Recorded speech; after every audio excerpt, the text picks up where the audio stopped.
खबरों का तड़का यहाँ पे एडेड होगा। हर्षदा, कौन कौन से स्टॉक? आशीष, सबसे पहले तो कुछ खास सेक्टर्स जिन पर आज वैसे भी नजरें रहेंगी। सरकारी कंपनियां, चाहे वो बैंक्स हो या फिर दूसरी आपकी पीएसयू कंपनियां, फाइनेंशियल स्टॉक्स जिसमें आप निजी और ऑफ कोर्स सरकारी बैंक रखेंगे, एनबीएफसीज रखेंगे, इंफ्रास्ट्रक्चर से जुड़ी हुई कंपनियां, रेलवे स्टॉक्स, डिफेंस स्टॉक्स, ये सारे वो दरअसल शेयर होंगे जिन पर आपकी आज सबसे पहले नजरें रहेंगी, क्योंकि यहीं पर वो पूरा तेजी वाला प्ले और ऑफ कोर्स एग्जिट पोल की उम्मीद में जो ट्रेड आया है वो इनके फेवर में आया। तो आज ये स्टॉक सबसे पहले आप अपने रेडार पर रखेंगे। अब आते हैं आज दूसरे स्टॉक्स जिनमें खबरों का इम्पैक्ट देखने को मिलेगा। तो बायोकॉन नजरों में रहेगा, क्योंकि यूएस एफडीए की तरफ से इनकी एक दवा है जो बेसिकली एक एंटी फंगल मेडिसिन है, उसको अप्रूवल मिल चुका है। तो वो एक स्टॉक आप रेडार पर रखेंगे। मॉइल यानी कि मैंगनीज ओर, जहां पर इन्होंने कहा है कि मैंगनीज ओर की मई के महीने में दरअसल जो बिक्री है 41% बढ़ती हुई दिखाई दी है। 2.15 लाख टन इन्होंने और बेचा है मई के महीने में, तो पॉजिटिव अपडेट है। एमएनएम फाइनेंशियल ने अपना मई का अपडेट शेयर किया, जहां पर कंपनी कह रही है कि डिसबर्समेंट में देखिए करीब करीब 7% का इजाफा देखने को मिला है। 4,430 करोड़ का डिसबर्समेंट इन्होंने किया है। पूरे ओवरऑल कारोबार के एसेट्स में 23% तक का इजाफा देखने को मिला है, जो एसेट्स अंडर मैनेजमेंट हम कहते हैं। कलेक्शन एफिशिएंसी का आंकड़ा भी इन्होंने शेयर किया जो 96% के आसपास है। तो ये इनफैक्ट आंकड़े पॉजिटिव हैं। अब कुछ और स्टॉक्स जो आपने रेडार पर रखने हैं।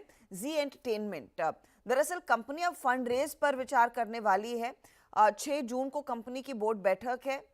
इशुएंस ऑफ इक्विटी शेयर के जरिए दरअसल ये बोर्ड बैठक में फंड रेज पर फाइनल अनुमति आती हुई दिखाई देगी। तो इंपॉर्टेंट डेवलपमेंट जी एंटरटेनमेंट के लिए। अदानी ग्रुप और अदानी के साथ आप आईसीआईसीआई बैंक रेडार पर रखेंगे। दरअसल अदानी वन ने आईसीआईसीआई बैंक के साथ एक टाई अप किया है और पहला को ब्रांडेड क्रेडिट कार्ड दरअसल इन्होंने अनवेल किया। उस लिहाज से आप वैसे भी अदानी ग्रुप शेयरों में काफ़ी ज़्यादा एक्टिविटी देखने को मिली है।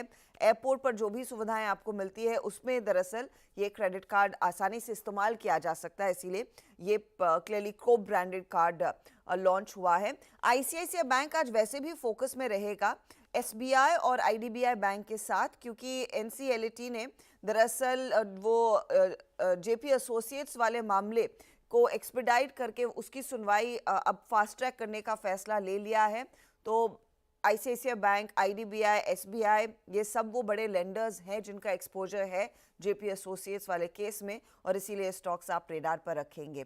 इसके अलावा आप ध्यान रखिएगा एफएसएसएआई थोड़ा एक्शन में आया है और फ्रूट जूसेस पर दरअसल 100% फ्रूट जूस जो भी दरअसल कंपनियां इस्तेमाल कर रही हैं, ये टैगलाइन उसे हटाने को कहा गया है। 1 सितंबर तक समय दिया गया है, लेकिन मोस्ट इंपॉर्टेंटली लिस्टेड प्लेयर्स में आप डाबर पर नजरें रखिएगा और आईटीसी पर, क्योंकि वहां पर बड़े पैमाने पर दरअसल रीब्रांडिंग इन कंपनियों को करनी पड़ेगी, क्योंकि ये अपनी फ्रूट जूस की पैकेजिंग में 100% जूस लिखते हैं, तो उसे पूरी तरह से रीब्रांड करना पड़ेगा।